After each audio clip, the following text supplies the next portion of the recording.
Start करते हैं। Good morning, एक बार वापस बोल दीजिए मुझे। एक बार वापस गुड मॉर्निंग बोल दीजिए।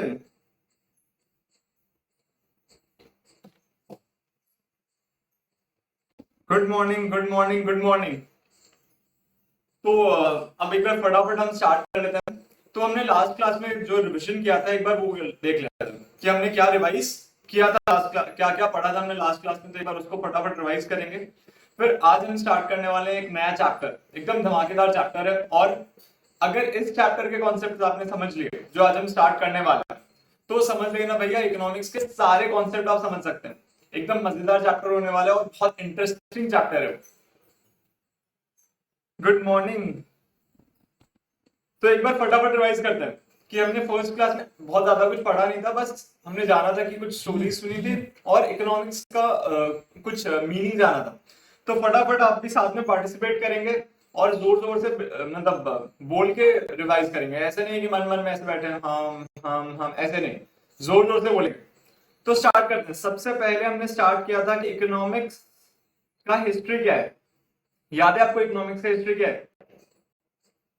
जो वाइसरॉय ने ऑपरेशन किया था फार्मर्स के अगेंस्ट, उनको बोला था कि भैया वूल उगाओ, अपने फूड ग्रेन छोड़ दो, आप वूल उगाओ। और उसने फिर उस लैंड पे टैक्सेस भी चार्ज करना स्टार्ट कर दिया। तो ऐसे क्या हुआ, धीरे धीरे लोगों ने अपना कॉस्ट ऑफ प्रोडक्शन कम करने लगे। ये था इकोनॉमिक्स का हिस्ट्री। उस टाइम किसने बोला था कि एडम स्मिथ ने बोला था। एडम स्मिथ ने क्या बोला था? एडम स्मिथ ने बोला था कि भैया बताइए तो क्या बोला था एडम स्मिथ ने? एडम स्मिथ ने बोला था कि भैया ये सिचुएशन वापस नॉर्मल हो जाएगा। उन्होंने बताया अपना theory of equilibrium. Adam Smith कौन थे? एक फिलोसोफर थे। उन्होंने कौन सी बुक लिखी थी? Wealth of Nations. तो हमने फर्स्ट देखा था इकोनॉमिक्स का हिस्ट्री। क्या आप मुझे बता सकते हैं इकोनॉमिक्स का वो बेस वर्ड का कौन सा है? मतलब इकोनॉमिक्स कौन से वर्ड से आया हुआ है, बता सकते हैं क्या? इकोनॉमिक्स कौन से वर्ड से आया हुआ है? फटाफट एक टेक्स्ट दीजिए ना। ओइकोनोमिया, एकदम करेक्ट आपने बोला है। इकोनॉमिक्स आया है ओइकोनोमिया, इस वर्ड से आया है इकोनॉमिक्स। हाँ हाँ, सबने सही बोला है। इकोनोमिया तो ऐसा नहीं था, उसका स्पेलिंग ओइकोनोमिया है। तो आपको अपनी स्पेलिंग थोड़ी अपडेट करनी पड़ेगी। अब से आपको याद रहेगा ओइक ओनोमिया, ओइक ओनोमिया। उसके बाद में हमने और क्या पढ़ा था? हमने वो थ्योरी ऑफ इक्विलिब्रियम पढ़ लिया था। आपको याद है थ्योरी ऑफ इक्विलिब्रियम हमने पढ़ा था? उन्होंने बोला था कि जब आप माउंटेन के ऊपर से एक पत्थर गिराते हो ना, वो ऐसे रोल होता होता होता होता नीचे आ जाता है और वहां पे इक्विलिब्रियम पे पहुंच जाता है। वो रोल होते होते नीचे आता है और नीचे आके इक्विलिब्रियम पे पहुंच जाता है। उन्होंने ये बात बताई थी, उसी को उन्होंने बोल दिया ये है थ्योरी ऑफ इक्विलिब्रियम। एक सेकेंड, ये प्रोबेबली कुछ इशू हो रहा है इसमें, सॉरी के साथ इतना। एक सेकेंड बस।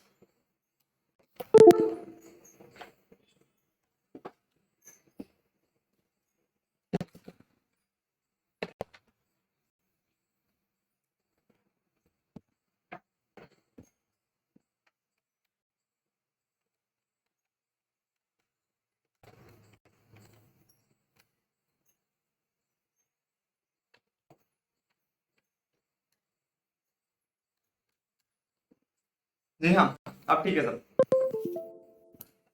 सॉरी, वो प्रोबेबली कुछ टेक्निकल इशू हो गया था इसमें, इसके वजह से वो हैंग हो जाता है बार बार। तो मैं देख रहा हूँ वो काम ही नहीं कर रहा है।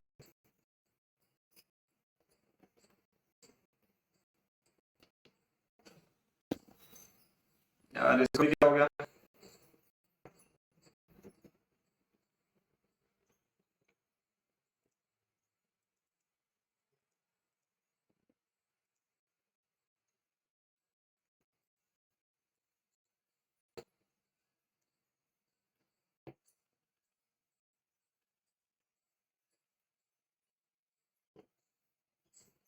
एक सेकंड बस, बस एक सेकंड। ये लास्ट, सॉरी सॉरी ऐसा, लेकिन ये इंग्लिश में होना नहीं चाहिए था, लेकिन ये ऐसे हो गया।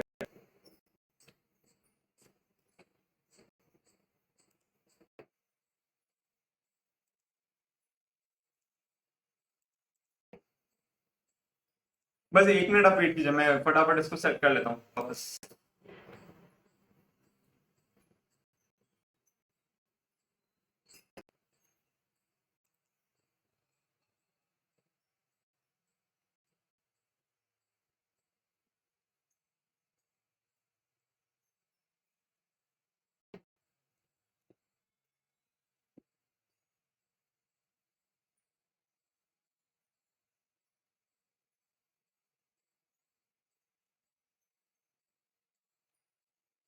आपको स्क्रीन विजिबल है? एक बार बस ओके टेक्स्ट कर दीजिए ना, मुझे समझ में आ जाएगा कि हाँ स्क्रीन विजिबल है। ओके, हाँ हाँ स्क्रीन विजिबल है। सॉरी सॉरी, ये जो डिले हुआ उसके लिए सॉरी, एकदम एक्सट्रीमली सॉरी। तो चलिए वापस कंटिन्यू करते हैं। उन्होंने बताया था theory of relativity, theory of equilibrium. क्या बोला था उन्होंने? आप एक पहाड़ के ऊपर से अगर एक पत्थर फेंकेंगे, पहाड़ के ऊपर से अगर आप एक पत्थर फेंकेंगे तो ओवर द पीरियड वो नीचे आएगा, और जब प्लेइंग सरफेस पे पहुंच जाएगा तब वो इक्विलिब्रियम पे रीच कर जाएगा। तो उन्होंने बोला था कि ऐसे ही होता है इकोनॉमिक्स में। जब आप एक पहाड़ के ऊपर से पत्थर फेंकते हैं तो ऑटोमेटिकली कुछ पीरियड के बाद में वो इक्विलिब्रियम पे रीच कर जाता है। इसके बाद में हमने समझा था कि इकोनॉमिक्स का मतलब क्या है। इसमें हमने आपका पर्सनल लाइफ का एग्जांपल लिया था, बिजनेस लाइफ का एग्जांपल लिया था, सबका हमने एग्जांपल लिया था। सर नीचे लिखिए, एक्सट्रीमली सॉरी यार, ये गलती बार बार रिपीट हो रही है मेरे से।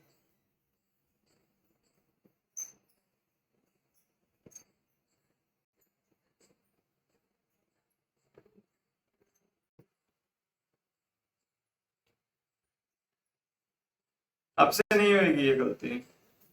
अब दिख रहा है ना? हाँ। उसके अंदर हमने पढ़ा था कि इकोनॉमिक्स होता क्या है। तो इकोनॉमिक्स क्या होता है? जब हमारे पास बहुत सारे वांट्स होते हैं लेकिन रिसोर्सेस लिमिटेड होते हैं, तो हम कोशिश करते हैं कि उन लिमिटेड रिसोर्सेस को यूज करके मैक्सिमम सेटिस्फैक्शन कैसे डिराइव करें। तो हमने 3 वर्ड्स इसमें पढ़े थे, लिमिटेड रिसोर्सेस। ये सारे नोट्स आपने उसमें बना भी रखे हैं नोटबुक में, तो आपको बस अभी रिवाइज करना है। और जिन्होंने फर्स्ट क्लास अटेंड नहीं की थी तो ऐप में ही आपके पास वो क्लास अवेलेबल है, तो आप ये क्लास के बाद में वो फर्स्ट वाली क्लास देख सकते हैं। लिमिटेड रिसोर्सेस, अनलिमिटेड वांट्स, और इन लिमिटेड रिसोर्सेस को यूज करके हम मैक्सिमम सेटिस्फैक्शन डिराइव करते हैं, मैक्सिमम सेटिस्फैक्शन डिराइव करते हैं। इस पूरे चीज को हमने बोला था ये है इकोनॉमिक्स। जब इस इकोनॉमिक्स के कॉन्सेप्ट को हम बिजनेस में अप्लाई कर देते हैं उसको हम क्या बोलते हैं? Business economics. तो क्या ये इकोनॉमिक्स वाला कॉन्सेप्ट गवर्नमेंट के लिए भी अप्लाई हो सकता है क्या? बताइए ना फटाफट। ऊपर एक बॉर्डर खींच दीजिए, दिक्कत नहीं होगा। हाँ ये बात आपने सही कहा, लेकिन इशू वो है ना कि मैं जब उसको इरेज करता हूँ वो बॉर्डर भी इरेज हो जाएगा। कोई नहीं, मैं अब नेक्स्ट से ध्यान रखूंगा कि मैं कोई परमानेंट बॉर्डर बना दूं ताकि वो हमेशा वहीं पे रहे। आप बताइए ना, क्या ये इकोनॉमिक्स का कॉन्सेप्ट गवर्नमेंट के लिए भी अप्लाई हो सकता है क्या? हाँ हो सकता है, हो सकता है, क्योंकि हमने देखा था कि गवर्नमेंट ने भी इकोनॉमिक्स का कॉन्सेप्ट बताया था। कैसे? उनके पास लिमिटेड रिसोर्सेस आ रहे हैं, कहां से? टैक्सेस से और फिर ड्यूटीज से जो कलेक्शन कर रहे हैं, लेकिन काम इतने सारे करने हैं। और तो होता क्या है, उनके पास लिमिटेड रिसोर्सेस है और इतने सारे काम करने हैं, अनलिमिटेड वांट्स है, तो वो अपना मैक्सिमम सेटिस्फैक्शन डिराइव करने की कोशिश करते हैं कि कैसे मैक्सिमम पब्लिक को बेनिफिट हो। उसके बाद में आपको एक डिफरेंस बताया गया था इंडस्ट्री और फर्म के बीच में। आपको याद है क्या इंडस्ट्री और फर्म के बीच का डिफरेंस? सीमेंट इंडस्ट्री होती है और उसके अंदर जो अलग अलग कंपनीज है, एसीसी, अल्ट्राटेक, बांगर, ये सब फर्म्स हैं।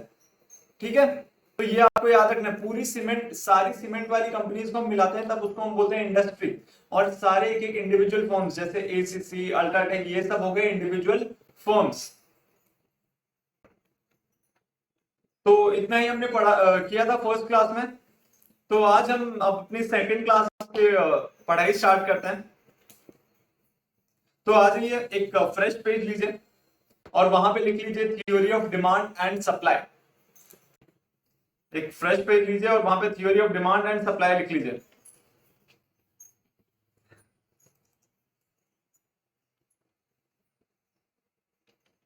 यार ये बार बार क्यों हैंग हो रहा है?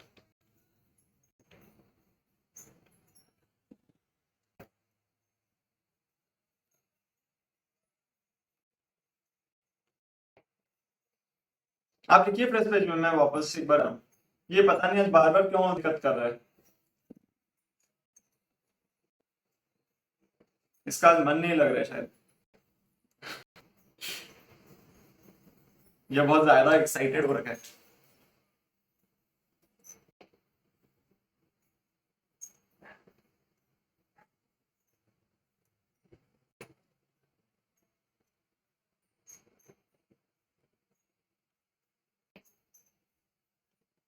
एक फ्रेश पेज के ऊपर लिख लीजिए theory of demand and supply.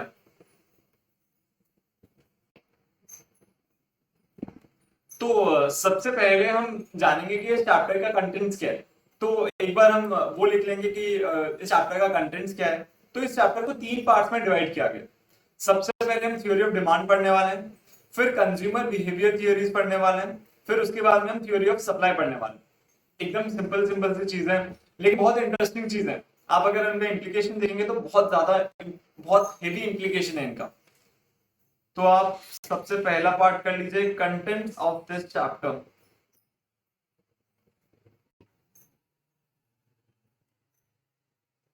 उसके अंदर theory of demand,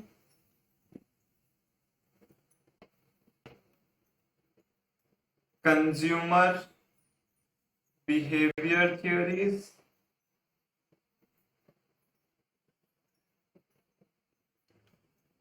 theory of supply. In 3 theories को हम पढ़ने वाले। Theory of demand, consumer behaviour theories and theory of supply.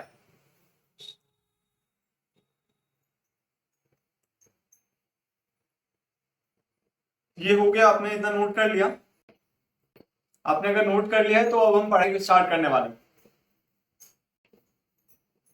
Note कर लिया हो तो मुझे बस यस लिख के भेज दीजिए ग्रुप में।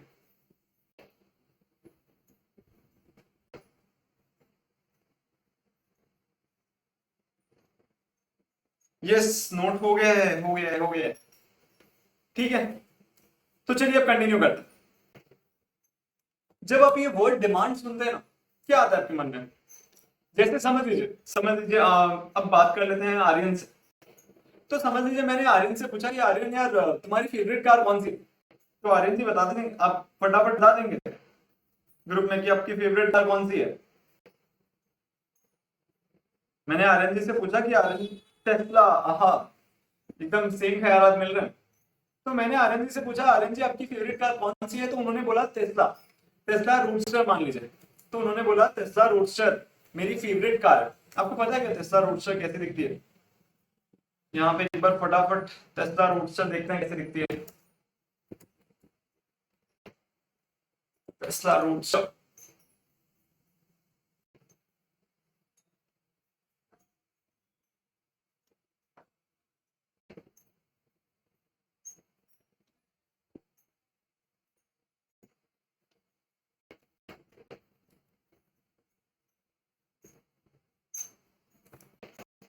तो ये टेस्ला रूडस्टर अरविंद ने बोला कि यार मेरी फेवरेट कार। तो मैंने पता किया, इंडिया में यार ये कार अवेलेबल नहीं थी।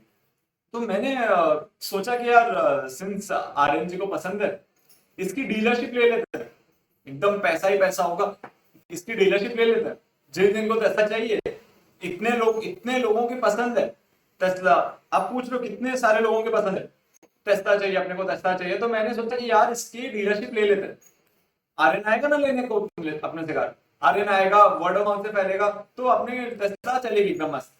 तो आपको क्या लगता है, आर्यन के भरोसे मैं अगर टेस्ला की डीलरशिप ले लेता हूँ तो क्या एकदम ये बूम होगा मेरा? बिजनेस बूम होगा या फिर मेरा बिजनेस ठप हो जाएगा? क्या लगता है आपको, बिजनेस बूम होगा या ठप हो जाएगा? बताइए ना फटाफट।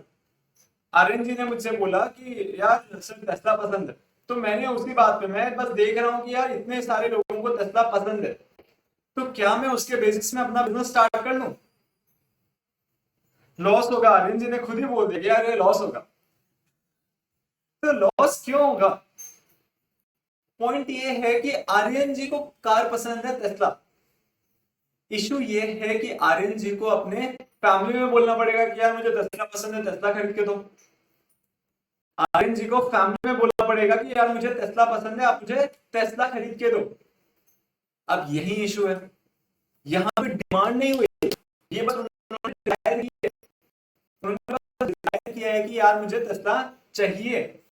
लेकिन अगर डिमांड चाहिए ना अपने को, तो वहां पे डिजायर भी होना चाहिए, प्लस पैसा भी होना चाहिए उनके पास, कि यार नहीं मेरे पास पैसा, डिजायर भी है, मेरे पास पैसे भी हैं, और मैं उस पैसे को यूज करने वाला हूं, मैं उस पैसे को यूज करके कार खरीदने वाला हूं। जब ये तीनों चीजें प्रेजेंट होंगी साथ में, तब जाके हम बोलते हैं डिमांड है। ऐसा नहीं कि सिर्फ आपने डिजायर कर लिया, आपने बस बोल दिया कि यार मुझे टेस्ला कार कितनी अच्छी लगती है, तो ऐसा नहीं होता कि कंपनीज बैठती हैं अरे यार इसको टेस्ला कार अच्छी लगती है। जैसे समझ लो अब एलॉन मस्क बैठे हैं, तो अभी यहाँ देखा कि आर्यन ने बोला कि यार टेस्ला कार बहुत पसंद है, तो एलॉन मस्क ऐसा नहीं बोलेगा कि यार देखो वहां पे कटक में आर्यन को टेस्ला कार बहुत पसंद है, यहाँ पे चलो अपनी एक डीलरशिप दे देते हैं, मैंने बोला मैं डीलरशिप ले लेता हूँ, तो हम भैया ऐसे तो कंपनी डूब जाएगी। तो डिमांड के लिए उन्होंने बोला कि सिर्फ डिजायर होने से कुछ नहीं होगा, डिजायर होना चाहिए, प्लस पैसा भी होना चाहिए, प्लस आप उस पैसे को यूज करके वो कार खरीदने वाले हो। अगर ये तीनों चीजें साइमल्टेनियसली प्रेजेंट है, तब जाके बोलते हैं कि डिमांड है। इसका और एक सिमिलर एग्जांपल है, समझ लीजिए कि कोई मंदिर के बाहर एक भिखारी बैठा, तो आपने उनसे पूछा कि यार बाबा आपकी क्या इच्छा है, तो उसने बोला कि एक घर होना चाहिए भाई अपना। तो ऐसा कभी भी नहीं होने वाला है, आप देखना कभी भी ऐसा नहीं होगा कि वो जो एक बिल्डर होता है ना, वो कभी भी उनको अप्रोच नहीं करने वाला कि यार ये भिखारी, इसके देखो कितने डिजायर है, कितने मन में इसकी श्रद्धा है कि यार इसको चाहिए कार, और मंदिर के बाहर भी बैठे हैं, तो चलो हम क्या करते हैं, इन्हीं सब के लिए एक वो बनाते हैं, जो बिल्डिंग बनाते हैं और इनको बेचेंगे। तो ऐसे तो यार बिल्डर ही डूब जाएगा। तो वहां पे तीनों चीज साइमल्टेनियसली होनी चाहिए। क्या चीज? डिजायर होना चाहिए, हाँ मन में इच्छा होनी चाहिए, एकदम सच्ची इच्छा होनी चाहिए कि हाँ भैया आपने कोई चीज लेनी है। उसके बाद नेक्स्ट हमारे पास पैसे भी होने चाहिए, पैसे नहीं हो तो कहां से अपनी इच्छा पूरी करेंगे। प्लस आपके पास मन में ये होना चाहिए कि मैं उस पैसा को यूज करके अपनी डिजायर पूरी करने वाला हूं। मतलब पैसा कई बार ऐसे होता है ना, समझ लो कि आपको मम्मी ने बोला कि यार ये ले 100 रुपए और मार्केट से कुछ सामान ले, तो इवन आपकी पॉकेट में 100 रुपए, लेकिन आप अपने मन की चीज नहीं खरीद सकते हो, क्योंकि ये आपको और कुछ पर्टिकुलर सामान लाने के लिए दी गई है। तो यहाँ पे तीनों कंडीशन जब प्रेजेंट होगी, तब जाके हम कहेंगे भैया डिमांड है। अदरवाइज डिमांड, अगर एक भी चीज मिसिंग है तो वहां पे डिमांड नहीं है। तो अब एक बार नोट लिखने के लिए, वापस हो गया हो रहा है यार।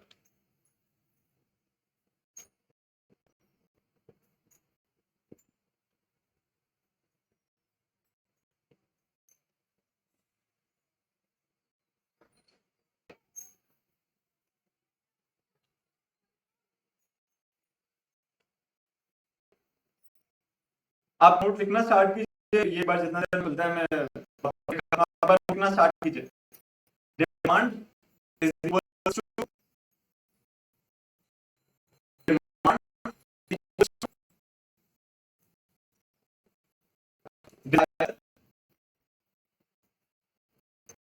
Demand is equals to plus means to purchase, demand is equals to desire plus means to purchase plus willingness. Demand is equals to desire plus means to purchase plus willingness. तो क्या बोला मैंने, demand is equals to desire plus means to purchase plus willingness. तो अगर ये तीनों चीजें simultaneously present है तब जाके हम बोलते हैं डिमांड है, नहीं तो डिमांड नहीं है। इसमें क्या क्या क्या मतलब एक एक वर्ड एक बार वापस डिफाइन कर लेते हैं। अब आपको एक कार चाहिए थी, टेस्ला कार चाहिए थी, तो इसको हम बोलते हैं डिजायर, की भैया ये हमारी डिजायर है कि हमें टेस्ला की कार चाहिए। मीन्स टू परचेज, आपके पास पैसे भी होने चाहिए, आपके बैंक बैलेंस होना चाहिए ताकि आप टेस्ला खरीद सके, तो उसे हम बोलते हैं मीन्स टू परचेज, मतलब आपके पास पैसा होना चाहिए या फिर इन रिटर्न देने के लिए कुछ होना चाहिए। प्लस विलिंगनेस, विलिंगनेस मतलब आपका डिजायर, आपको अपने डिजायर पूरा करने के लिए आपके पास जो पैसे हैं, आप चाहते हो कि मैं इन पैसों को यूज करके अपना डिजायर पूरा करूं, तब जाके हम बोलते हैं कि भैया डिमांड है, अदरवाइज डिमांड नहीं है। तो वहां पे नीचे लिख लीजिए, all these three things have to be simultaneously present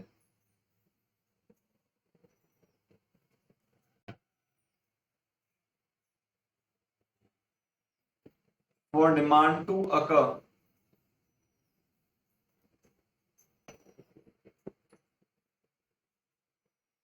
All these three things have to be simultaneously present for demand to occur. आपने ये लिख लिया हो तो मुझे बस यस लिख के भेज दीजिएगा ताकि मैं ये इरेज करके आगे चल सकूं।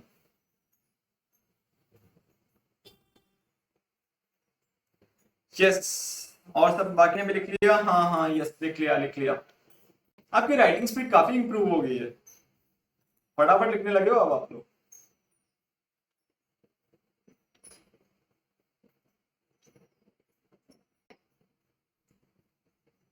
अब इकोनॉमिक्स के नजरिए से आपने जो देखा वो अभी ठीक है, अब इकोनॉमिक्स के नजरिए से देखते हैं कि ये थ्योरी ऑफ डिमांड पढ़ने को इंपॉर्टेंट क्यों है।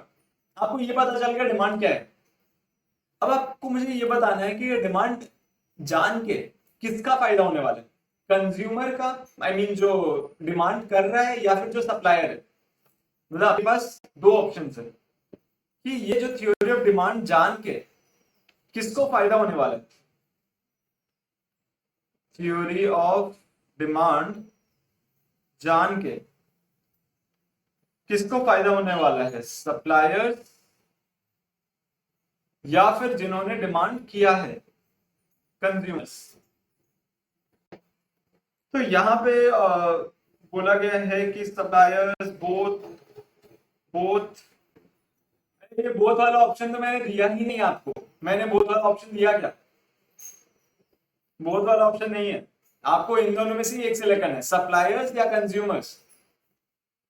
सप्लायर्स, बताइए फटाफट आंसर दीजिए ना आप पार्टिसिपेट नहीं करते हैं यार। सप्लायर्स सप्लायर्स, कंज्यूमर्स को एक वोट नहीं है, कोई एक जन तो वोट दे दीजिए कंज्यूमर्स को। सप्लायर्स, यार कंज्यूमर को एक भी वोट नहीं क्या, सब सिर्फ सप्लायर्स को वोट देना है। चलो ठीक है, आपने जितना भी आंसर दिया एकदम करेक्ट ही आंसर दिया है, सप्लायर्स को ही फायदा होगा। अब देखिए कैसे फायदा होगा सप्लायर्स को, तो ये रही सप्लायर्स की आंख। तो अब सप्लायर्स देख रहे हैं, ऑब्जर्व कर रहे हैं कि यार लोग डिमांड क्या कर रहे हैं, यहां पे लोगों की, कस्टमर्स की डिजायर क्या है, प्लस लोगों के पास कितना मीन्स है, कितना पैसा है, प्लस उनकी विलिंगनेस है क्या इस पैसे को यूज करने की। तो अगर सप्लायर्स देखते रहते हैं, अगर ये तीनों चीजें एक कोई मार्केट में एक प्रोडक्ट के लिए हो रही है तो तुरंत वो अपना प्रोडक्शन चालू कर देते हैं, तुरंत वहां पे गुड्स सप्लाई करना चालू कर देते हैं। तो आप अब ये जो हम पूरी थ्योरी ऑफ डिमांड पढ़ने वाले, हम इन सप्लायर्स की व्यू पॉइंट से पढ़ने वाले कि सप्लायर्स को कैसे बेनिफिट मिल सकता है ये थ्योरी ऑफ डिमांड जान के। अब आपको एक बिजनेस चालू करना है तो आपको डिसाइड करना पड़ेगा ना कि यार इसकी डिमांड है या नहीं, पहले जाना पड़ेगा कि यार लोगों को ये चीज चाहिए या नहीं। फिर यार लोगों के पास पैसे हैं या नहीं, चाहिए ठीक है चलो लोगों को चाहिए, लेकिन लोगों के पास पैसे ही नहीं है, तो पैसे नहीं होने चाहिए। प्लस लोग चाहते हैं इस पैसे को यूज करके अपने डिमांड अपनी डिजायर पूरी करें। तो कोई भी बिजनेस स्टार्ट कर देना तो आपको ये चीजें एनालाइज करनी पड़ेगी कि अच्छा यार ये चीजें, ये तीनों चीजें अगर साइमल्टेनियसली प्रेजेंट है तब आप डिसाइड कर सकते हो यार अपने को इस बिजनेस में जाना है। या फिर अगर ये चीजें प्रेजेंट नहीं है, मतलब समझ लीजिए डिजायर है और मीन्स है लेकिन विलिंगनेस नहीं है, तो आप डिसाइड कर सकते हो कि यार एक बार इस बिजनेस में नहीं जाते, क्योंकि यहाँ पे अपने को विलिंगनेस लाना पड़ेगा लोगों में। तो इस व्यू पॉइंट से अपने को पूरा चैप्टर पढ़ना है कि यार सप्लायर्स के व्यू पॉइंट से हम पढ़ रहे हैं, हमें जानना है कि लोगों के मन में डिजायर है या नहीं, लोगों के पास पैसा है या नहीं, प्लस लोग उस पैसे को यूज करने वाले हैं अपने डिजायर को पूरी करने के लिए या फिर नहीं।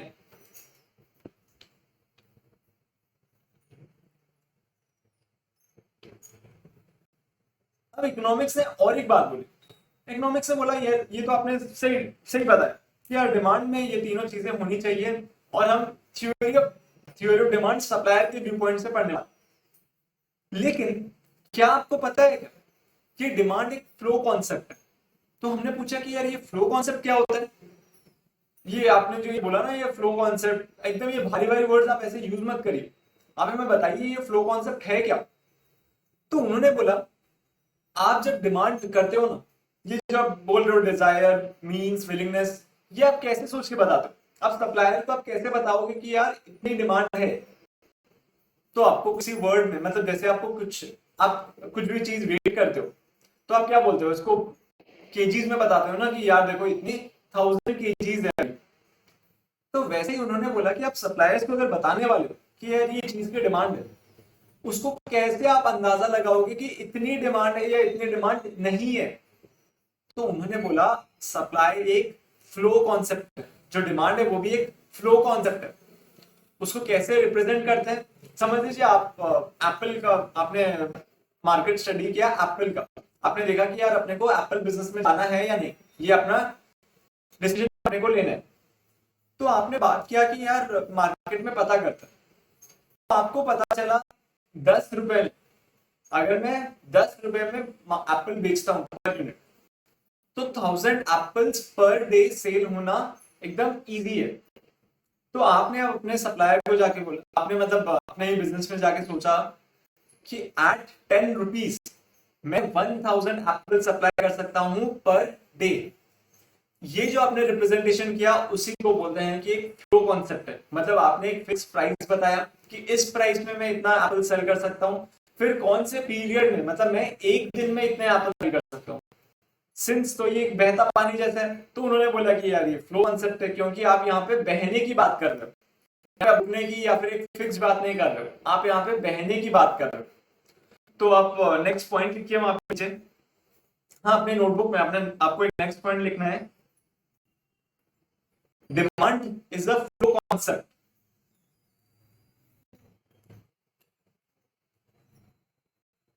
आपको आज बियर करना पड़ेगा, शायद इसमें कुछ बार बार टेक्निकल इशू हो रहा है, शायद मैंने वो सॉफ्टवेयर अपग्रेड किया उसकी वजह से इशू हो रहा है।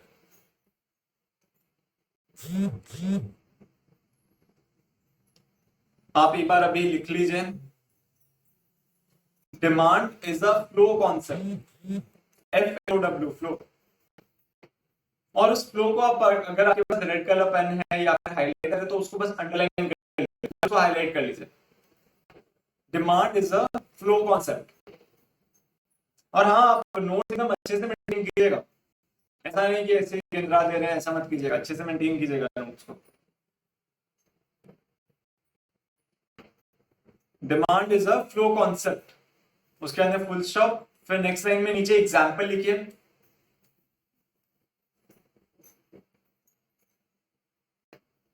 नीचे एग्जांपल लिखिए,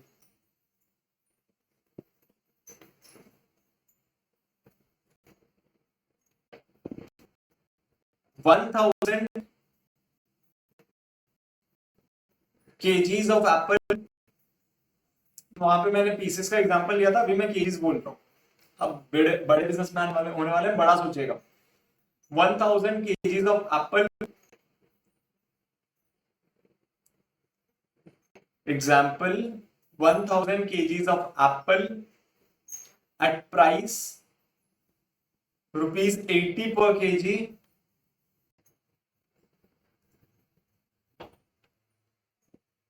1000 kgs of apple at price ₹80 per kg is the demand for a particular week.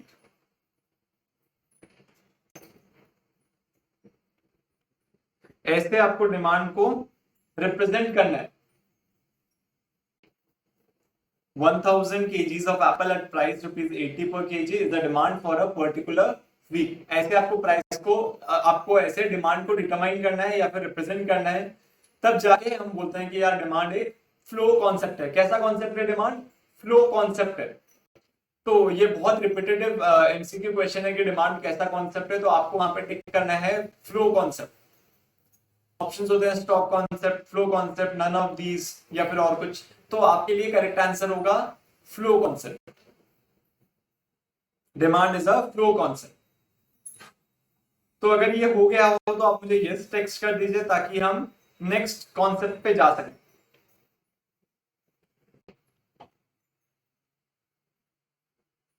Yes हो गया यार. आप इतनी फास्ट लिखने लगे हो, बहुत फास्ट लिखने लगे हो आप लोग. अच्छा बात है, आपकी प्रैक्टिस हो रही है. चलिए अब आते हैं हम नेक्स्ट कॉन्सेप्ट में. तो अभी हमने पढ़ा कि डिमांड होता क्या होता है. डिमांड होता है एक फ्लो कॉन्सेप्ट जिसके लिए 3 चीजें होनी मैंडेटरी है. डिजायर होना चाहिए, मीन्स टू परचेज होना चाहिए, plus willingness to use those means to fulfil your desire. अगर ये तीनों चीजें प्रेजेंट है तब जाके हम बोलते हैं भैया इकोनॉमिक्स के व्यू पॉइंट से डिमांड है, नहीं तो डिमांड नहीं. तो अब हम इकोनॉमिक्स से और क्वेश्चन कर कि यार इकोनॉमिक्स आपने बता दिया डिमांड क्या है, लेकिन मैं डिमांड को डिटरमाइन कैसे करूं. ये जो आपने बताया ना 1000 kgs, अब ऐसी क्या क्या चीजें हैं जो डिमांड को अफेक्ट कर सकती है. ऐसा तो नहीं है कभी भी कि एक चीज की डिमांड हमेशा फिक्स रहेगी. डिमांड हमेशा चेंज होती रहती है. तो ऐसी क्या क्या चीजें हैं जो डिमांड को चेंज कर सकती है. क्या चीजें हैं जो डिटरमाइन करती है कि डिमांड कितना है अभी. तो उसने बोला देखो भाई एकदम एक एक फैक्टर में तुम्हें बताता हूं, और उन्होंने बोल दिया इस हेडिंग में आपको मैं सारी फैक्टर्स बताने वाला हूं. Determinants of demand. Determinants of demand.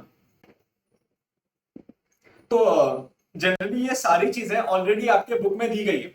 मैंने ग्राफिकल रिप्रेजेंटेशन बना के ये सारे डिटरमिनेंट्स ऑफ डिमांड वगैरह सब कुछ आपको बुक में दी गई है. जैसे ही लॉकडाउन खुलता है तो आपको आपकी बुक मिल जाएगी. सिंस अभी लॉकडाउन एक्सटेंड हो गया तो हम कोशिश करेंगे कैसे आपके पास बुक पहुंचाई जाए. अगर लॉकडाउन के अंदर अंदर ही पहुंचा दे तो बहुत अच्छा होगा. तो उस बेसिस से क्या होगा, आप बुक से भी रेफर कर सकते हैं. तो अभी आपको बुक की जरूरत नहीं है. स्टिल मैंने उस ऐप में अपडेट कर दिया चैप्टर 2 का जो हम पढ़ रहे हैं theory of demand and supply. मैंने उसका बुक ऑलरेडी ऐप में अपडेट कर दिया, तो आप वहां से भी चेक कर सकते हैं. तो अभी कंटिन्यू करते हैं हम. तो फर्स्ट उन्होंने बोला डिटर्मिनेंट है प्राइस ऑफ द प्रोडक्ट. अभी आप साथ साथ में नोट्स बनाते रहेंगे. Price of product.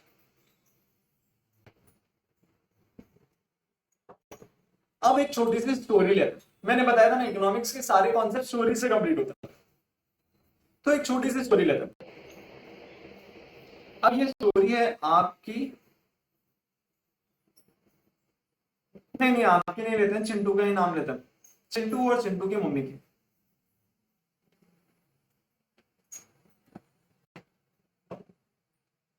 तो दोनों चिंटू और चिंटू की मम्मी गए मार्केट में. क्या लेने? फ्रूट. फ्रूट सेलर के पास गए. तो सिचुएशन समझिएगा. चिंटू और चिंटू की मम्मी गए हैं दोनों फ्रूट सेलर के पास. अभी चलो मैंगो का सीजन है तो उन्होंने मैंगो सेलर के पास गए, तो अब उसके पास पहुंच गए। तो आपको पता है कैसे बार्गेनिंग होती है, मम्मी लोग के साथ जब आप जाते हो तो बार्गेनिंग थोड़ी बहुत ज्यादा भयंकर हो जाती है। तो फ्रूट सेलर के पास पहुंच गए और मम्मी जी ने पूछा कि यार भैया ये आम कितने के दिए।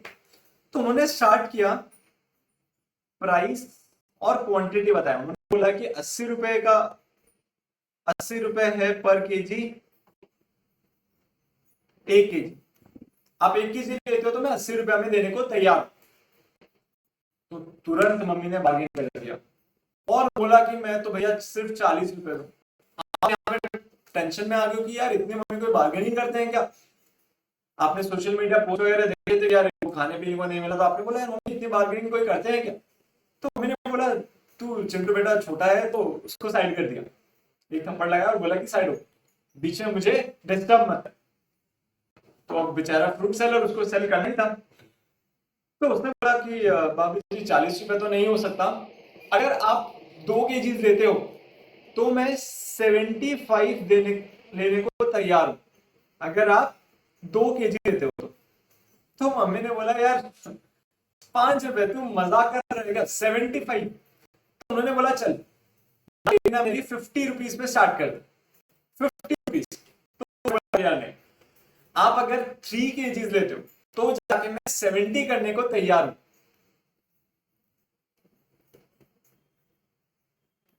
मम्मी नहीं मानी, मम्मी ने बोला चल 55, तू इतना बोल रहा है तो चल 55 कर। तो अब वो भी काउंटर ऑफर कर रहे हैं। उसने बोला चलो अब 60 ले लो, 60 ले लो, लेकिन आपको 4 केजी लेने पड़ेंगे। तो जनरली मार्केट में भी ऐसी सिचुएशन होती रहती है। ये जो आपके साथ हुआ, ऐसी सिचुएशन मार्केट में भी होती रहती है। तो उस सिचुएशन में उन्होंने बोला कि जैसे जैसे प्राइस कम होगा क्वांटिटी डिमांडेड भी कम होती जाएगी। जैसे जैसे प्राइस कम होगा वैसे वैसे क्वांटिटी डिमांडेड भी कम होती आएगी। तो यहां उन्होंने बोला प्राइस और क्वांटिटी के बीच में इनवर्स रिलेशनशिप है। मतलब प्राइस बढ़ा तो क्वांटिटी डिमांडेड कम हो रही है, प्राइस कमा तो क्वांटिटी डिमांडेड बढ़ रही है। तो इन दोनों के बीच में कैसा रिलेशनशिप है, उल्टा रिलेशनशिप, उसको हम बोलते हैं इनवर्स रिलेशनशिप। तो अब आपको फटाफट ये वाला डायग्राम ड्रॉ करना है। आई नो कि ऐसे सर ये चिंटू विंटू ड्रॉ करना है, क्या ड्रॉ करना है, ये सब आप जब ड्रॉ करोगे आप देखना आपका टेंशन लेवल बहुत ज्यादा हो जाएगा। तो ये फटाफट डायग्राम को ड्रॉ कर लीजिए, प्राइस और प्रोडक्ट इसको ड्रॉ कर लीजिए, फिर नीचे हम कुछ 2 लाइन लिखेंगे। ये डायग्राम हो जाने के बाद में ये लिख लीजिए ताकि मैं वो जो नोट लिखाना है वो लिखा सकूं आपको।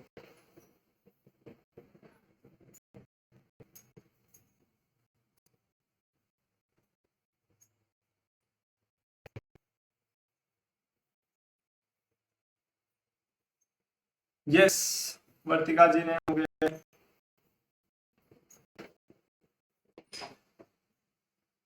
आप सबने भी लिख दिया है तो जल्दी फटाफट ये लिख दीजिए। यस यस, ठीक है, बात है यार, अच्छी बात है, बहुत फटाफट। आप कुछ नीचे लाइन लिख लीजिए, कुछ 2-3 लाइन है बस वो लिख लीजिए। Price of the product and demand, price of the product and demand have a inverse relationship. Price of the product and demand have inverse relationship.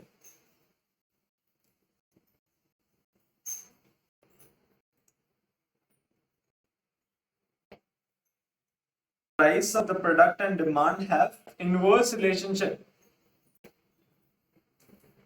उसके बाद में वहां पे लिख लीजिए प्राइस बढ़ा demand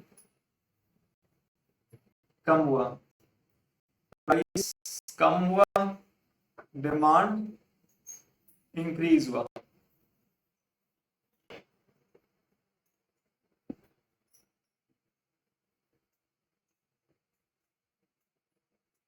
price of the product and demand have an inverse relationship. उसके बाद में आप यहाँ पे लिख लीजिए प्राइस बढ़ा तो डिमांड कम हुआ और प्राइस कम हुआ तो डिमांड बढ़ गया।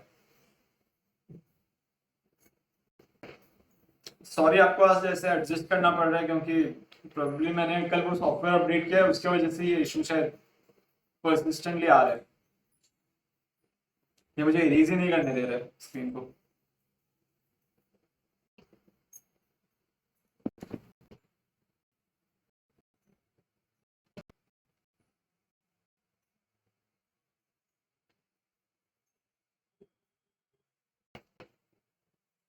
आपने नोट कर लिया वो पूरा?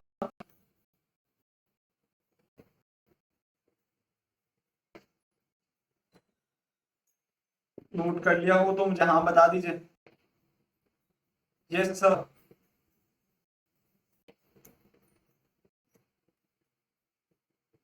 यस यस यस, हो गया नोट।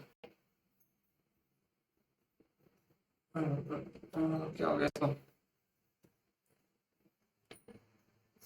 सिंस इशू परसिस्टेंटली आ रही है, हम बस वो और एक कॉन्सेप्ट कर लेंगे, उसके बाद में आज की क्लास शायद हमें एंड करनी पड़ेगी आज जल्दी। आज बहुत ज्यादा नहीं पढ़ पाएंगे, बस एक कॉन्सेप्ट अभी करके जाएंगे, ऐसा नहीं कि छोड़ दे रहे, एक कॉन्सेप्ट और करेंगे अभी। तो प्राइस ऑफ द प्रोडक्ट में इनवर्स रिलेशनशिप है। अगर प्रोडक्ट का प्राइस बढ़ता है तो डिमांड कम हो जाएगा, और प्रोडक्ट का प्राइस कम होता है तो डिमांड बढ़ जाएगा। ऐसे उल्टा रिलेशनशिप है इन दोनों के बीच में, ऊपर नीचे होता रहेगा। फिर नेक्स्ट है price of related goods.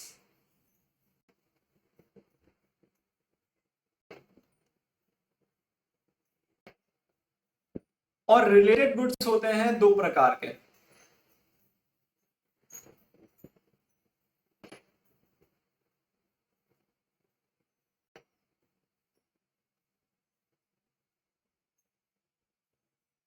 First है कॉम्प्लीमेंट्री गुड्स,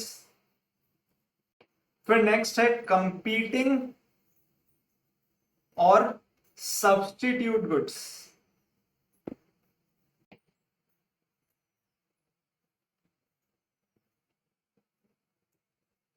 रिलेटेड गुड्स हैं दो प्रकार के, फर्स्ट है कॉम्प्लीमेंट्री गुड्स, फिर नेक्स्ट है कंपीटिंग और सब्स्टिट्यूट गुड्स। कॉम्प्लीमेंट्री और एक है कंपीटिंग और सब्स्टिट्यूट गुड्स। तो सुनिए, ये कॉम्प्लीमेंट्री गुड्स क्या होता है और कंपीटिंग और सब्स्टिट्यूट गुड्स क्या होता है। कॉम्प्लीमेंट्री गुड्स का डेफिनेशन दिया गया है, when two goods are used simultaneously. वहां पे नीचे लिख लीजिए, when two goods are used simultaneously. when two goods are used simultaneously, मतलब एक साथ। अगर आप दो गुड्स को एक साथ यूज करते हो तब उसे हम बोलते हैं कॉम्प्लीमेंटरी गुड्स। हम एग्जांपल लेने वाले हैं, एक बार बस ये नोट कंप्लीट हो जाए तो हम इसका एग्जांपल लेके अच्छे से समझेंगे भी। और जब आपके पास दो ऑप्शंस अवेलेबल है और आपको उसमें से एक ही सिलेक्ट करना है, जब आपके पास दो ऑप्शन अवेलेबल है और आपको उसमें से एक ही सिलेक्ट करना है, तब उसे हम बोलते हैं सब्स्टिट्यूट गुड्स। या फिर आपके पास दो ऑप्शंस है, उसमें से आपको एक ही सिलेक्ट करना है, उन दोनों गुड्स को हम बोलते हैं सब्स्टिट्यूट गुड्स। या तो ये वाला गुड्स या फिर ये वाला goods. when two goods are available, when two options are available,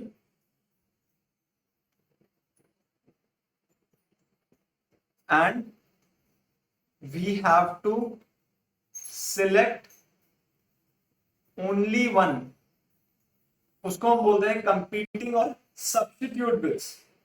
when two options are available and we have to select only one, उसको हम बोलते हैं competing और substitute goods। तो चलिए सबसे पहले एक बार कॉम्प्लीमेंट्री गुड्स को समझते हैं, एग्जांपल लेते हैं तो जाके और अच्छे से समझ में आएगा। समझ लीजिए ये पेन है, ठीक है, ये पेन है, एक बार मैं मान रहा हूं ये फाउंटेन पेन है। अब इस पेन में, ये फाउंटेन पेन में आपको पता है इंक डालनी पड़ती है, वो जो रिफिल होता है उसके अंदर मुझे इंक डालनी पड़ती है। तो इंक एक प्रोडक्ट है और पेन एक प्रोडक्ट है, फाउंटेन पेन एक प्रोडक्ट है और इंक एक प्रोडक्ट है। जब तक मैं इस पेन के अंदर इंक नहीं डालता हूं, क्या जो मैं लिखूंगा वो पेपर में दिखेगा या नहीं दिखेगा? नहीं दिखेगा ऑफ कोर्स, क्योंकि आप सिर्फ वो पेन की निब रब करेंगे तो उससे तो कुछ नहीं होने वाला है। क्या समझ लो, मैंने क्या किया, पेन की निब से रब कर दिया, ऊपर से मैं वो इंक छिड़क देता हूँ, स्प्रेड कर देता हूँ, क्या अब मुझे दिखेगा? जो मैंने लिखा है वो दिखेगा क्या? नहीं पॉसिबल है ना, आप कुछ भी बोल रहे हो सर। तो यहाँ पे आपको दोनों एक साथ यूज करने पड़ेंगे। आपको उस पेन के अंदर इंक डालना पड़ेगा और साथ साथ में, मतलब आपको साथ में पेन भी यूज करना है और साथ में इंक भी यूज करना है, तब जाके हम उसको बोलते हैं कॉम्प्लीमेंटरी गुड्स। और एक बेस्ट एग्जांपल लेते हैं, चाय और चीनी। आप जब चाय बनाते हो, मैं बात करूं जनरल, वो शुगर फ्री डाल दो तो वो भी चीनी ही मान रहा हूं मैं। आप जब चाय बनाते हो उसमें आपको चीनी डालनी पड़ती है। तो कभी ऐसा हुआ है क्या, आपने वो फीकी चाय पी ली, ऊपर से आप चीनी खा लेते हो और फिर पेट में से मिक्स कर लेते हो? पेट में तो मिक्स होता ही है सब कुछ, ऐसा तो नहीं होता है। हम दोनों चीजों को साइमल्टेनियसली कंज्यूम करते हैं। जब हम चाय बनाते हैं तभी हम उसके अंदर चीनी डालते हैं और तभी जाके वो चाय बनती है और फिर जाके हम उसे कंज्यूम करते हैं। तो जब दो प्रोडक्ट को हम साइमल्टेनियसली एक साथ यूज करना, मतलब हमारे लिए मैंडेटरी हो जाता है, जब हम दो प्रोडक्ट को एक साथ कंज्यूम करते हैं, उसको हम बोलते हैं कॉम्प्लीमेंटरी गुड्स, कॉम्प्लीमेंट्री गुड्स। ठीक, वहां पे आप एक एग्जांपल लिख लीजिए बस, example tea and sugar, pen and ink. आप साथ साथ में नोट बना रहे हैं ना?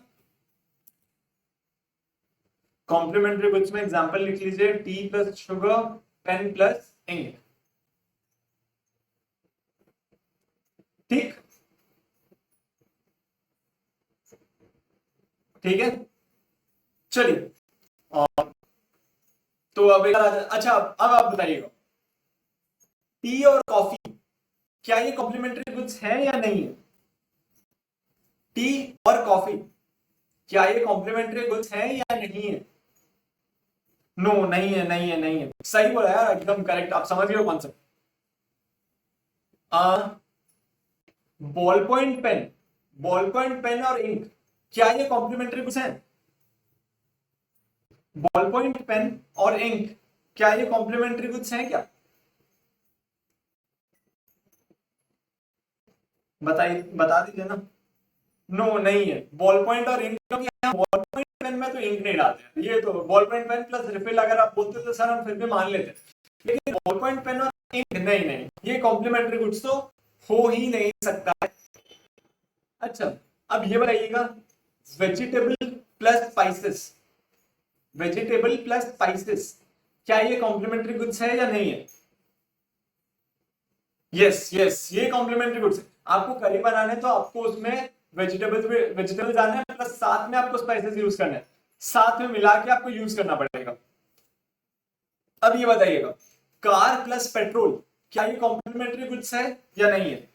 कार प्लस पेट्रोल, यस, ये भी कॉम्प्लीमेंट्री गुड्स है। कार प्लस पेट्रोल भी कॉम्प्लीमेंट्री गुड्स है। अच्छा, अब ये, लेकिन अगर आप कॉन्सेप्ट समझ गए तो आप बता दोगे तुरंत, एकदम फटाफट बताओगे। ध्यान से सुनिएगा, car plus motor vehicle insurance, car plus motor vehicle insurance क्या ये कॉम्प्लीमेंट्री गुड्स हैं या नहीं है? यस, ये भी है, क्योंकि आप बिना मोटर व्हीकल इंश्योरेंस के कार चलाना अलाउड नहीं है, लीगली अलाउड नहीं है, तो हम मानते हैं कि ये कॉम्प्लीमेंट्री गुड्स हैं। तो जब दो गुड्स को हमें साइमल्टेनियसली कंज्यूम करना पड़ेगा तब उसे हम बोलते हैं कॉम्प्लीमेंट्री गुड्स। लेकिन ये इंश्योरेंस कोई गुड्स नहीं हुआ, वो तो सर्विस है। तो वहां पे इकोनॉमिक्स में बोला, चाहे वो सर्विस हो या फिर वो फिजिकल गुड्स हो, हम उसको गुड्स में ही कंसिडर कर रहे हैं। तो यहाँ पे मोटर व्हीकल प्लस इंश्योरेंस भी हमारा कॉम्प्लीमेंट्री गुड्स है। अब आते हैं सब्स्टिट्यूट गुड्स में।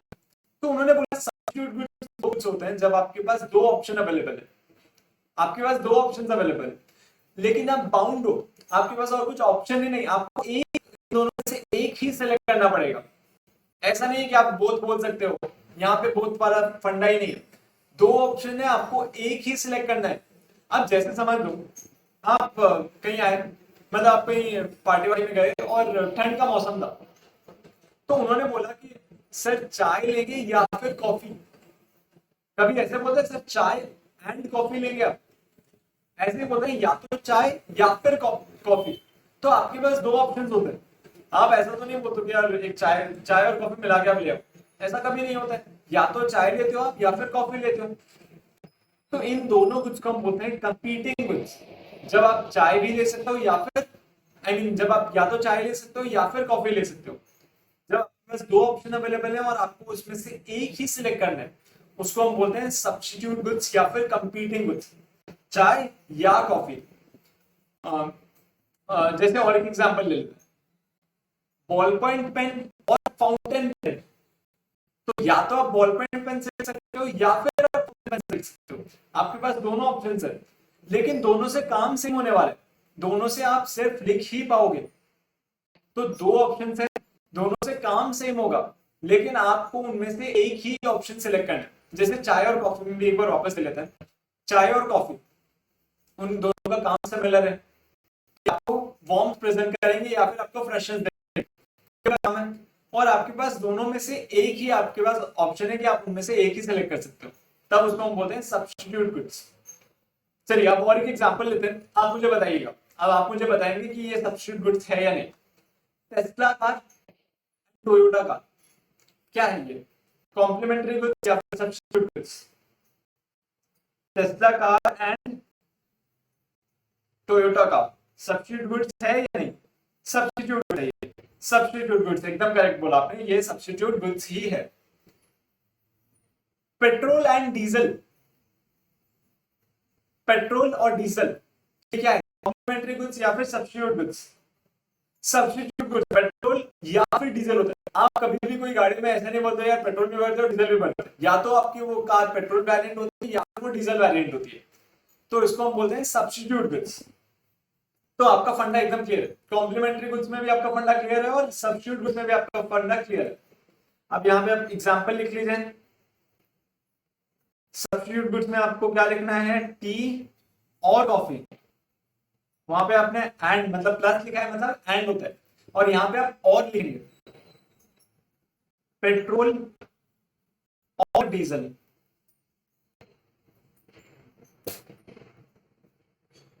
अच्छा एक और बताइएगा मुझे प्लीज, सीएफएल बल्ब और एलईडी बल्ब ये क्या होंगे, complementary substitute goods? CFL bulb और एलईडी बल्ब सब्स्टिट्यूट होंगे, सब्स्टिट्यूट होंगे। क्या फटाफट आंसर दे रहे हो, मतलब क्या भारी पढ़ा रहा हूं मैं? नहीं आप बहुत अच्छा पढ़ रहे हो। ठीक है, आपने वो एग्जांपल नोट कर लिया। अभी तक हमने बस वो गुड्स गुड्स क्या होता है अभी तो वो समझा है। अब इसके ऊपर हमें डिमांड का क्या इफेक्ट आता है वो भी तो देखना है। आपने ये नोट कर लिया ताकि मैं इसको इरेज करके आगे चल सकूं। यस, मतलब आप नोट कर लिए। ओहो यार, आपने तो नोट कर लिया लेकिन इसका वापस इश्यू चालू हो गया।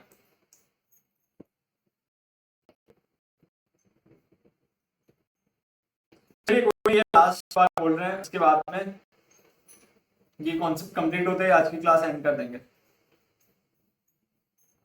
मैथ 10 मिनट लगेगा बस।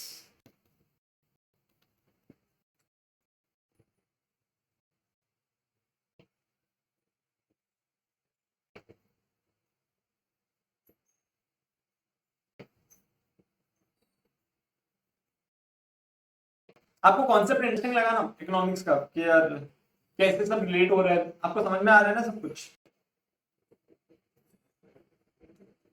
कहीं आपको कुछ भी डाउट हो ना तो वो तुरंत आप हैंड रेज कर दीजिएगा या फिर तुरंत टेक्स्ट कर दीजिएगा कि ये सर ये वाला समझ में नहीं आया, एक बार रिपीट कर दीजिए। तो चलिए अब इनका देखते हैं कि डिमांड पे क्या इफेक्ट आता है। सबसे पहले बात कर लेते हैं कॉम्प्लीमेंट्री गुड्स की। ये देखिएगा, ये आप ही मुझे खुद बता देंगे, मैं कुछ नहीं बताने वाला हूं, आप खुद ही मुझे बताएंगे, आप खुद ही डिराइव करने वाले। आपको बस याद करना है, हमने जो फर्स्ट वाला डिटर्मिनेंट पढ़ा था क्या था, उसमें प्राइस बढ़ेगा तो डिमांड कम हो जाएगा, प्राइस कम होगा तो डिमांड बढ़ जाएगा। प्राइस और डिमांड के बीच में कैसा रिलेशनशिप है बताइएगा फटाफट, प्राइस और डिमांड के बीच में कैसा रिलेशनशिप है, फटाफट बता दीजिए ना मुझे। इनवर्स रिलेशनशिप है, एकदम करेक्ट यार। इनवर्स इनवर्स इनवर्स भाई एकदम करेक्ट। प्राइस और डिमांड के बीच में इनवर्स रिलेशनशिप है। तो आप ये याद रखिएगा और आप अब बताइएगा मुझे। मैं एग्जांपल ले रहा हूं टी प्लस शुगर का। ये कॉम्प्लीमेंट्री गुड्स है ना, टी और शुगर दोनों कॉम्प्लीमेंट्री गुड्स है, तो उनका ही एग्जांपल ले रहा हूं। सुनेगा, अब क्या हुआ, टी का प्राइस बढ़ गया। एक सेकंड, ऐसे नहीं होगा।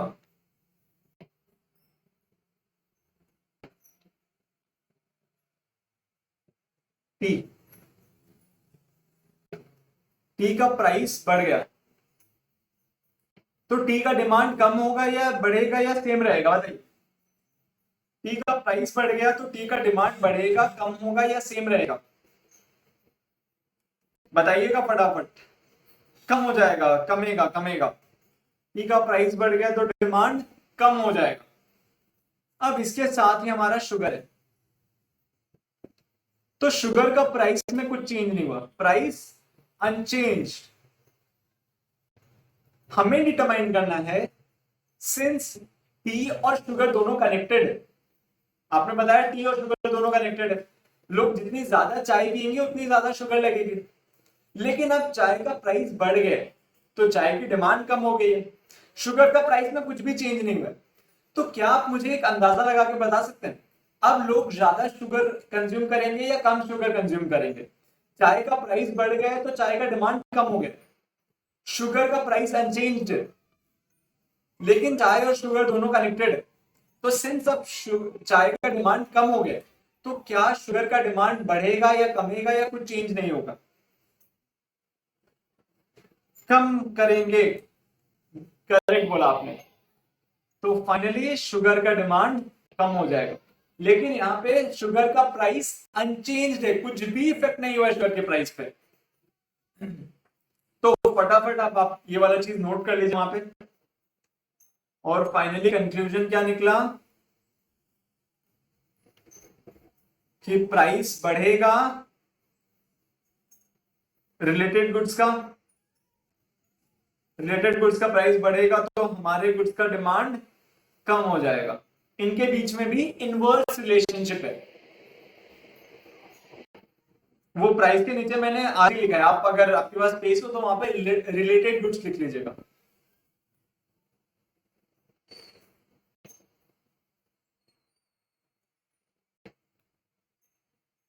इंपॉर्टेंट था ये डिटरमाइन करना।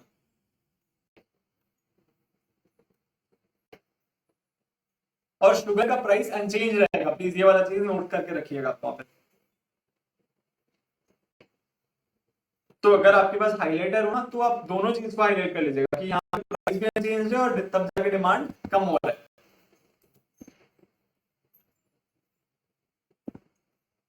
और आपने नोट कर लिया हो तो मुझे यस बता दीजिएगा, ताकि मैं सब्स्टिट्यूट गुड्स के भी बारे में भी हम डिस्कस कर सकें। यस हो गया है, ठीक है। आप सबने भी कर लिया है, हो गया हो गया, ठीक है। अब मैं इसको इरेज कर दे रहा हूं। अरे भाई हो जाओ इरेज। चलो इसका वापस दिक्कत चालू। ओहो, कोई नहीं, आपको ये फॉर्मेट समझ में आ गया ना, तो आप खुद ही एक बार सब्स्टिट्यूट गुड्स का लिख पाएंगे। कॉम्प्लीमेंट्री गुड्स का कॉन्सेप्ट क्लियर है? एक बार वापस मुझे बता दीजिए। चाय का प्राइस बढ़ गया तो चाय की डिमांड कम हो जाएगी, तो अकॉर्डिंगली शुगर का प्राइस अनचेंज्ड है, लेकिन सिंस अब लोग कम ही चाय पी रहे हैं तो शुगर भी कम कंज्यूम होगी, तो शुगर का डिमांड भी कम हो जाएगा। तो कंक्लूजन क्या निकला, price of tea, demand of sugar are inversely connected, मतलब चाय का प्राइस बढ़ेगा तो शुगर का डिमांड कम हो जाएगा। अब ये वाली चीज ना बच्चों को बड़ी कंफ्यूजिंग लगती है, तो सिंस आपने ये खोल के देख लिया तो अब आपको ये बिल्कुल भी कंफ्यूजन नहीं लगेगा, एकदम इजी हो गया आपके लिए। आप पहले सोचेंगे चाय के लिए कि यार चाय का प्राइस बढ़ गया तो मतलब चाय का डिमांड कम हो गया होगा। अब सिंस चाय का डिमांड कम हुआ है, शुगर का प्राइस अनचेंज है, लेकिन लोग अगर चाय ही कम पिए तो शुगर भी कम कंज्यूम होगी, तो इन दोनों के बीच में इनवर्स रिलेशनशिप है। कैसा रिलेशनशिप है, इनवर्स रिलेशनशिप है। अब और एक बार और एक एग्जांपल लेते हैं। आप मुझे बताइएगा, price of fountain pen and ink, कैसा रिलेशनशिप है इनके बीच में? Price of fountain pen and ink, कैसा रिलेशनशिप है दोनों के बीच में? क्या बोल रहे हो? डायरेक्ट? ऐसे कैसे हो सकता है? मतलब आप बोल रहे हो कि प्राइस ऑफ फाउंटेन पेन बढ़ेगा, इंक का डिमांड बढ़ने लगेगा, और रिलेटेड नहीं। कैसा रिलेशनशिप है?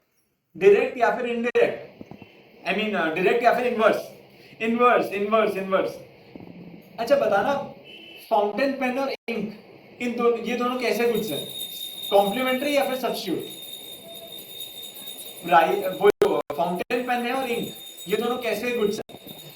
कॉम्प्लीमेंट्री या सब्स्टिट्यूट? कॉम्प्लीमेंट्री गुड्स है। कॉम्प्लीमेंट्री गुड्स है, आप उतना में क्लियर हो। फाउंटेन पेन और इंक दोनों कॉम्प्लीमेंट्री गुड्स, आपने वो बात सही बोला। अब देखिए, जब आप फाउंटेन पेन कंज्यूम करते हो, आप कंज्यूम करते हो, लेकिन अगर फाउंटेन पेन का प्राइस बढ़ गया तो फाउंटेन पेन का डिमांड क्या होगा, बढ़ेगा या कम होगा?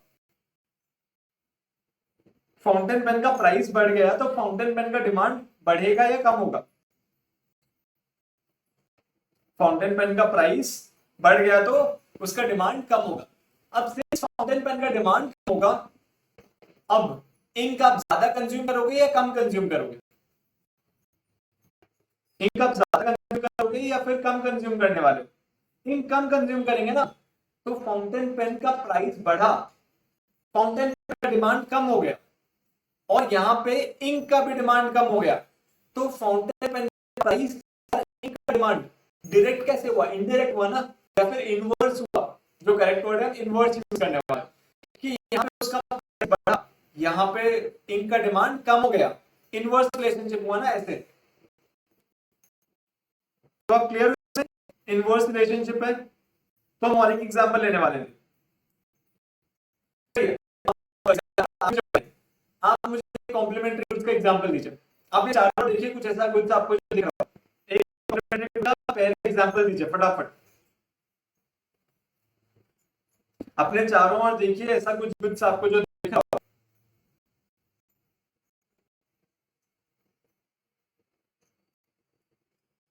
बताइए ना।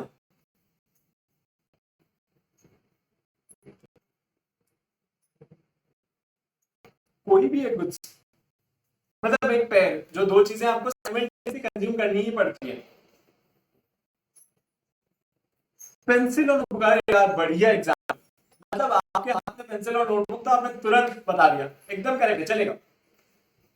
पेंसिल और नोटबुक, आप नोटबुक बिना तो आपको या तो पेंसिल या पेन यूज करना पड़ेगा, और पेंसिल है तो आपको कहीं नोटबुक में लिखना पड़ेगा। तो चलो अब इसी को कनेक्ट करके आप बता, नोटबुक का प्राइस बढ़ गया तो नोटबुक का डिमांड कम होगा या बढ़ेगा? नोटबुक का प्राइस बढ़ गया तो नोटबुक का डिमांड बढ़ेगा या कम होगा? कम होगा, श्योर है। अब पेंसिल का, सिंस पेंसिल कॉम्प्लीमेंट्री गुड्स है, आपने खुद बोला, तो पेंसिल का डिमांड बढ़ेगा या कम हो जाएगा? पेंसिल का प्राइस सेम है, 5 रुपए की पेंसिल आती है, अभी भी उतनी ही आ रही, पेंसिल का डिमांड कम हो जाएगा। अच्छा, तो आपने अब सही बोला, तो यहाँ पे प्राइस बढ़ा नोटबुक का, यहाँ पे पेंसिल का डिमांड कम हो गया, तो इन दोनों के बीच में कैसा रिलेशनशिप हो गया? एकदम सीसॉ वाला रिलेशनशिप। जो आप सीसॉ खेलते हो ना बच्चों में, मतलब बच्चे जो पार्क में खेलते हैं ना सीसॉ, एक साइड ऊपर गया तो एक साइड नीचे, वैसा रिलेशनशिप है। उस रिलेशनशिप को हम बोलते हैं इनवर्स रिलेशनशिप। इनवर्स, इनवर्स, एकदम करेक्ट बोला आपने इस बार। तो कॉम्प्लीमेंट्री गुड्स का कॉन्सेप्ट अपना एकदम क्लियर है। आपने वो कंफ्यूजन है उसके लिए लिख लीजिए, there is an inverse relationship. आपने जो कंफ्यूजन लिखा है वहां पे उसके नीचे लिख लीजिए, there is an inverse relationship, there is an inverse relationship.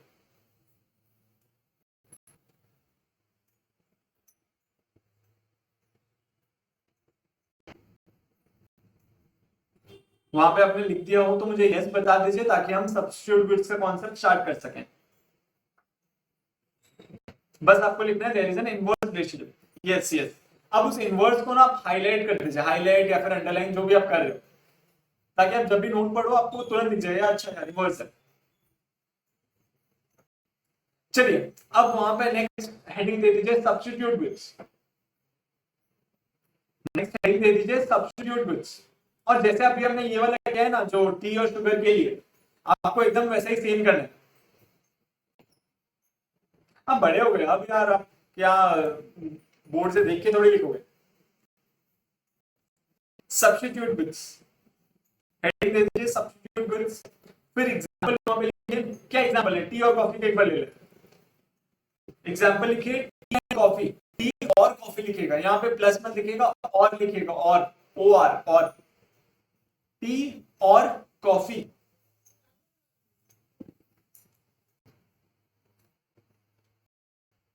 T और कॉफी, और फिर वैसे ही दो पार्ट में बना दीजिए, एक जगह टी लिखिए और एक जगह कॉफी लिखिए, जैसे यहाँ पे अपने टी और शुगर लिखा है ना वैसे ही एक जगह टी लिखिए और एक जगह कॉफी लिखिए, एक जगह टी लिखिए और एक जगह कॉफी लिखिए। अब टी के अंदर लिखिए, देखिए टी का प्राइस बढ़ा, प्राइस इंक्रीज लिखिए। आप टी का प्राइस बढ़ने से डिमांड कम होगा या डिमांड बढ़ेगा? टी का प्राइस कम होने से डिमांड कम होगा या बढ़ेगा? कम होगा, कम होगा, कम होगा, एकदम करेक्ट। तो आप वहां पे नोट कर लीजिए टी का प्राइस बढ़ने से डिमांड कम होगा, ये वाली सेम चीज आप वहां पे नोट कर लीजिए, लेस होगा, एकदम करेक्ट बोला भैया आपने। वहां पे नोट कर लीजिए टी का प्राइस बढ़ने से डिमांड कम होगा। अब आ जाइए कॉफी में, कॉफी का प्राइस अनचेंज है, एकदम सेम प्राइस है, पहले जो प्राइस था वही सेम प्राइस है, प्राइस अनचेंज। अब आपको मुझे बताना है, लोगों को सेम फ्रेशनेस चाहिए, लेकिन सिंस प्राइस है और डिमांड कम हो गई है उसकी, लोगों को फ्रेशनेस चाहिए, अब वो कॉफी की तरफ शिफ्ट करेंगे या नहीं करने वाले? कॉफी का प्राइस एकदम सेम है, तो क्या लोग चाय को छोड़ के कॉफी पीना चालू कर देंगे? क्योंकि लोगों को फ्रेशनेस चाहिए, वो वार्म चाहिए, लेकिन अब सिंस चाय का प्राइस बढ़ गया तो लोग चाय अफोर्ड नहीं कर पा रहे, तो क्या वो कॉफी शिफ्ट करेंगे या नहीं करेंगे? शिफ्ट करेंगे तो हाँ बता दीजिए, नहीं करेंगे तो हाँ बता दीजिए। करेंगे क्या शिफ्ट? हाँ शिफ्ट करेंगे, एकदम कॉमन बात। लोगों को सेम चीज चाहिए ही चाहिए, वार्मथ भी चाहिए, कंफर्ट भी चाहिए, और वो फ्रेशनेस भी चाहिए। तो लोग सिंस अब चाय का प्राइस बढ़ गया है तो लोग क्या करेंगे, चाय को छोड़ के अब शिफ्ट कर जाएंगे कॉफी में। तो प्राइस अनचेंज, तो सिंस कॉफी का अब चाय का प्राइस कंपैरेटिवली बढ़ गया तो लोग चाय को छोड़ के shift करेंगे, तो डिमांड बढ़ जाएगा, इंक्रीज हो जाएगा। तो वहां पे लिख लीजिए डिमांड इंक्रीज, अपर एरो कर लीजिए वहां पे, प्राइस अनचेंज डिमांड इंक्रीज, अपर एरो डाल दीजिए वहां पे, प्राइस अनचेंज डिमांड वहां पे increase.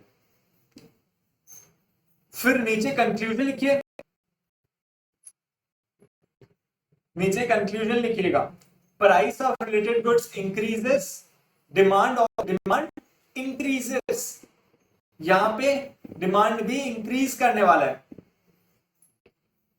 Price of related good increases, demand भी इंक्रीज कर रहे हैं, यहां पे डिमांड इंक्रीजेस, अपर एरो लिखना है आपको, प्राइस इंक्रीज हो रहा है, जैसे चाय का प्राइस इंक्रीज हो रहा है तो कॉफी का डिमांड इंक्रीज हो रहा है। और फिर वहां पे नीचे लिख लीजिए there is a direct relationship. कैसा रिलेशनशिप है? Direct relationship.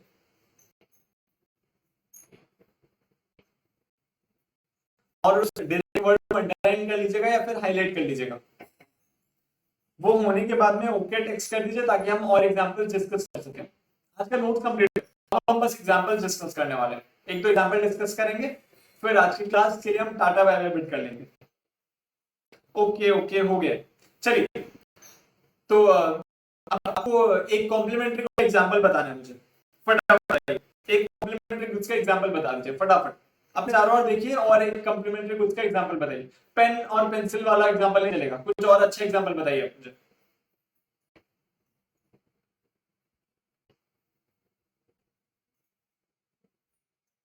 दिमाग को दौड़ाइए, कुछ भारी से एग्जांपल बताइए।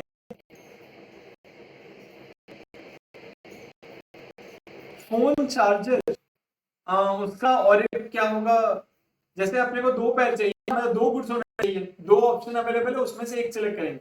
मैं तो यार फोन से ही चार्ज करता हूँ, फोन चार्जर से ही चार्ज करता हूँ। फोन और सिम कार्ड,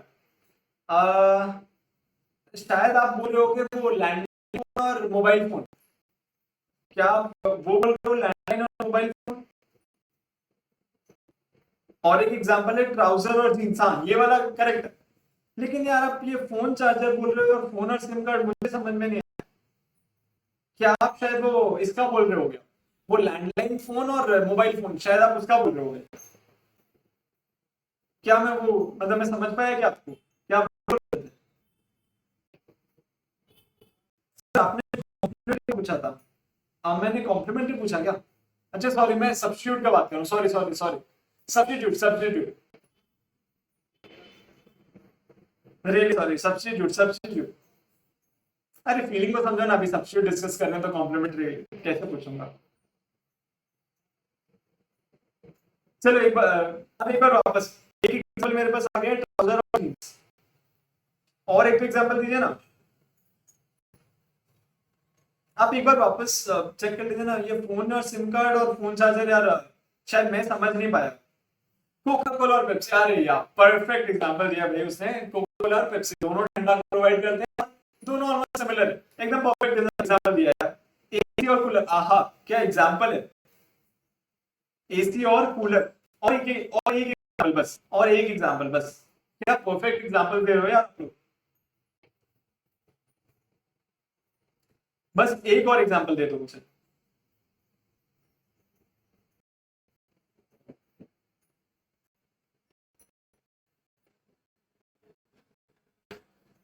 सोचिए सोचिए। पेन और, अरे यार पेन और पेंसिल तो मैंने ही बता दिया, ये आप नहीं, और ये नहीं करेगा, और कुछ दो, नया दो कुछ। पेन और पेंसिल तो मैंने ही बता दिया था। कोलगेट और, आहा ये तो यार स्ट्रीक पे लग गया है। कोलगेट और क्लोजअप, हाँ ये भी होगा। चलो हो गया, कोलगेट और क्लोजअप ये भी सब्स्टिट्यूट। दिव्या मैं, दिव्या आपको और एक एग्जांपल बताना है। शुगर और जैगरी, हाँ ये भी एकदम परफेक्ट है, एकदम करेक्ट आंसर। और एक, बैग और ट्रॉली, हाँ चलो बैग और ट्रॉली भी होगा, एकदम करेक्ट है। तो भाई आपने तो पूरा झड़ी लगा दिया है एग्जाम्पल्स का। ठीक है, तो अब हम एक कोई एक सिलेक्ट कर रहे हैं और उसको कंटिन्यू करने वाले हैं। चलिए एसी और कूलर से कनेक्ट, नहीं वो एसी और कूलर, या फिर दोनों दो एसी और कूलर और एक कोका कोला और पेप्सी। अयो ये अपने आप बंद हो गया। चलो आप वो रोस्टर देखते रहना, खोल रहे एक सेकंड। तो हम दो एग्जांपल्स कंटिन्यू करने वाले हैं, कोका कोला और पेप्सी और एसी और कूलर। तो एक बार हम सबसे पहले ले लेते हैं कोका कोला और पेप्सी। अब क्या हुआ, कोका कोला का प्राइस बढ़ गया, तो कोका कोला का डिमांड बढ़ेगा या कम होगा? कोका कोला का प्राइस बढ़ गया है, तो कोका कोला का डिमांड बढ़ेगा या कम होगा? बता दीजिए मुझे फटाफट। कोका कोला का प्राइस बढ़ गया है, तो कोका कोला का डिमांड बढ़ेगा या कम होगा?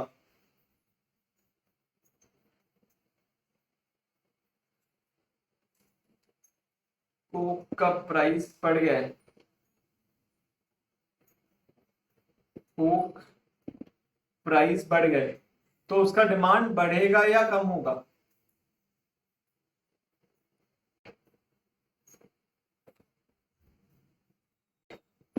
बताइए ना, कोक का प्राइस बढ़ गया तो उसका डिमांड बढ़ेगा या कम होगा? कम होगा, कमेगा, करेक्ट करेक्ट करेक्ट। तो इसका सब्स्टिट्यूट गुड्स है पेप्सी, पेप्सी का प्राइस अनचेंज्ड है, पहले जितना में मिलता था उतना में ही मिलता है। तो अब क्या होगा, जो कोक पी रहे हैं ना, वो कोक को छोड़ के शिफ्ट हो जाएंगे पेप्सी में, क्योंकि पेप्सी का प्राइस अनचेंज है। तो पेप्सी का प्राइस अनचेंज है तो उसका डिमांड बढ़ेगा या कम होगा? पेप्सी का डिमांड बढ़ेगा या बढ़ेगा? एकदम करेक्ट बोला आपने। तो इन दोनों के बीच में, कोक और पेप्सी के बीच में कैसा रिलेशनशिप है? वो वर्ड क्या है? वो वर्ड क्या है बताइए मुझे, वो वर्ड क्या है? दोनों के बीच में कैसा रिलेशनशिप है? वो वर्ड बताइए, फटाफट बताइए। डायरेक्ट रिलेशनशिप है, एकदम करेक्ट करेक्ट। चलिए अब वो नेक्स्ट एग्जांपल हम ले रहे हैं, एसी और कूलर का। ओहो,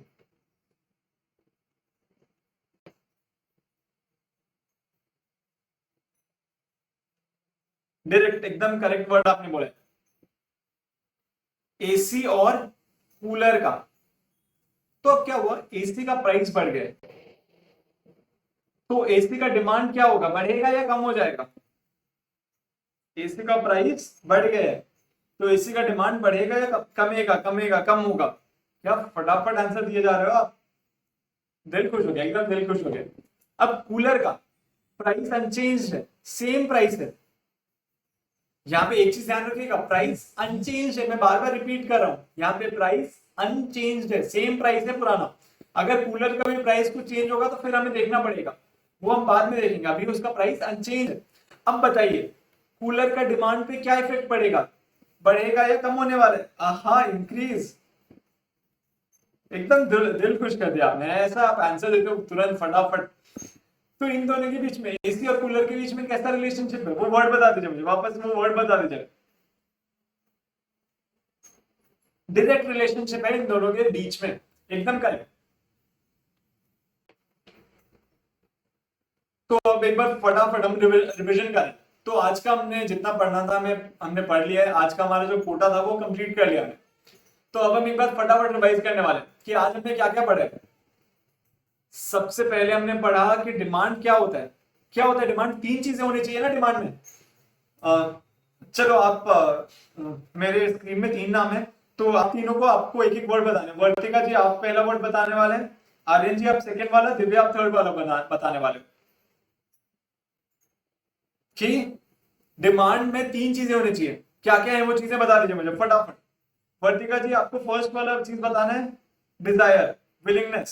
और एक दिव्या जी डिजायर, और एक कोई बता दो ना। आपने बता दिया मुझे desire plus willingness plus means, correct. तो ये तीनों चीजें होनी चाहिए तब जाके हम बोलते हैं कि भैया डिमांड है, नहीं तो डिमांड नहीं है। फिर हमने किया था, अच्छा डिमांड कैसा कॉन्सेप्ट है, सब डिमांड एक फ्लो कॉन्सेप्ट है या स्टॉक कॉन्सेप्ट है? मीन्स ऑफ परचेज, ठीक है, एकदम साहिल आपने करेक्ट, फ्लो है, demand is a flow concept. अच्छा डिमांड को मैं कैसे एक्सप्रेस करता हूं बताइएगा, मैं अभी जो बता रहा हूं करेक्ट है या नहीं आप मुझे बताइएगा। 1000 kgs on a particular day is the demand, ये करेक्ट है या नहीं? 1000 kgs on a particular day is the demand of apples, ये करेक्ट है या नहीं? नहीं, करेक्ट नहीं है। तो क्या मिसिंग था इसमें, आप बता सकते हो मुझे?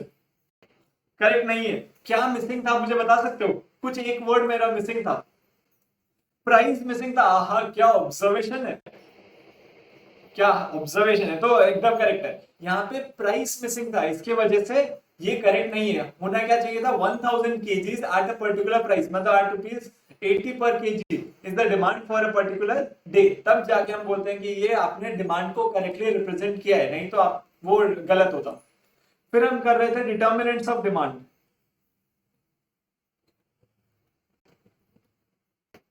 सबसे पहले हमने डिटर्मिनेंट किया प्राइस ऑफ द प्रोडक्ट। तो प्राइस और डिमांड इन दोनों के बीच में कैसा रिलेशनशिप है, वो वर्ड चाहिए मुझे। प्राइस और डिमांड के बीच में इनवर्स रिलेशनशिप है। आहा, क्या आंसर दिया आपने, इन दोनों के बीच में इनवर्स रिलेशनशिप है। प्राइस बढ़ेगा डिमांड कम होगा, प्राइस कम होगा डिमांड बढ़ जाएगा, ऐसा उल्टा उल्टा रिलेशनशिप है, सी सॉ वाला रिलेशनशिप है इन दोनों के बीच में। उसके बाद में हमने नेक्स्ट किया था related goods, price of related goods. Related goods दो टाइप के थे, कॉम्प्लीमेंट्री गुड्स और एक सब्स्टिट्यूट गुड्स। तो अगर पहले कॉम्प्लीमेंट्री गुड्स, कॉम्प्लीमेंट्री गुड्स का बस एक एग्जांपल दे दीजिए, मैं समझ जाऊंगा कि आपको कॉन्सेप्ट याद है। सबसे पहले कॉम्प्लीमेंट्री गुड्स का बस एक एग्जांपल दे दीजिए। अरे यूज क्या एग्जांपल चलेगा? हाँ, टी एंड शुगर, करेक्ट है। अब इन दोनों के बीच में कैसा रिलेशनशिप है, टी और शुगर के बीच में कैसा रिलेशनशिप है, वो बस वर्ड बता दीजिए मुझे। इनवर्स रिलेशनशिप है, करेक्ट। उसके बाद में नेक्स्ट था इनवर्स इनवर्स इनवर्स, करेक्ट है। फिर नेक्स्ट था हमने किया था सब्स्टिट्यूट गुड्स। सब्स्टिट्यूट गुड्स का एक एग्जांपल दे दीजिए।